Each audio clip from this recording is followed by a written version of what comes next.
গত মৌসুমে আমি এক ছাত্ররে পাগড়ি দিতেছি, ওর টোটাল কোরআন মুখস্থ, নাকের পানি বাইরে এক ঢুকে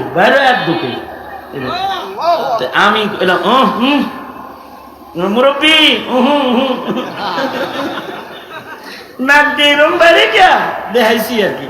এটা দেখাইতে পারি, ও যা করলো, ও এমনি একটু টান মারলো আর কি, এক টানে মুখ মাখাইছে, কাপড় মাখাইছে, সব মাখাইছে এক টানে।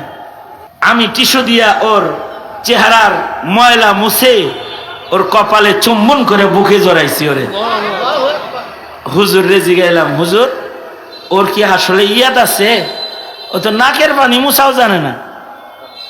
তোর উস্তাদ বলে, হুজুর এই 17 জন যে পাগড়ি দিছেন এর ভিতরে সবচেয়ে ঝানু ইয়াদ হলে এটা বিনা লোকমায় গোটা কোরআন শোনায় দিব, লোকমা লাগাইতে পারবেন না।